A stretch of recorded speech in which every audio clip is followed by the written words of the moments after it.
how do you see the recent conversation or the dialogue between the two nations?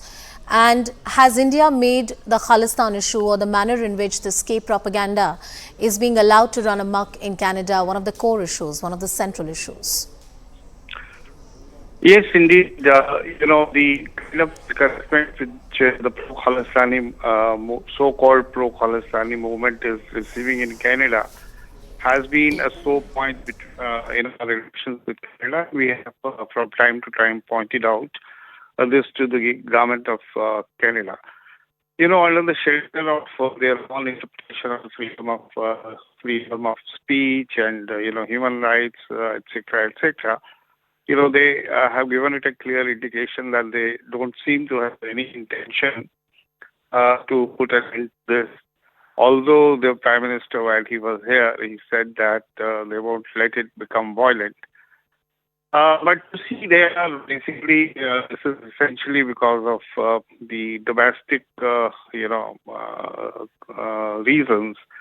And because the Sikh community actually forms a very substantial kind of segment of their society.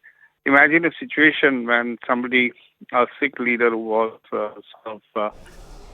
considered as, wanted in India for his anti-India activities, promoting separatism, all that, becomes the president of that country. So what else can you say about it? And so this is something, not that it's matters, they can have any number of referenda. It's immaterial. It has absolutely no sanctity, and it has absolutely no repercussion or reflection of it can find here in India. No, sir. So there's nobody bothered. No, you're right. You're absolutely right, and I agree with you that legally, socially, politically, in any form or manner, these so-called referendums have no kind of bearings. All these things are done by certain parts of people, certain parts of these organizations to put out a propaganda against India, to put out hate speech against India. And the fact that this kind of discourse and dialogue is allowed in the country under freedom of expression is something that's questionable, because on various occasions the Indian authorities have also raised questions that, look, this is not just people protesting or some kind of propaganda which is only verbal in nature. In fact, there are serious criminal links that have emerged of these Khalistani elements with various criminal elements who are active here in India. Yeah, this is what you are saying. The later part is really a matter of concern and alarming.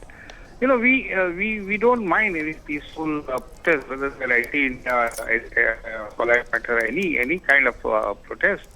I would even go to the extent of saying that we allow Tibetans to protest against China whenever there is a occasion, whenever there is a leader of a Chinese delegation from India. I don't see. But we make sure that they. Hello, can you hear me? I can hear you just fine, sir. Please go ahead. So, but what we ensure is that they remain within the norms and parameters of Indian law. These are all peaceful, protests, peaceful demonstrations. And left to me, I won't have any problem. But we know for sure, these are not popular protests.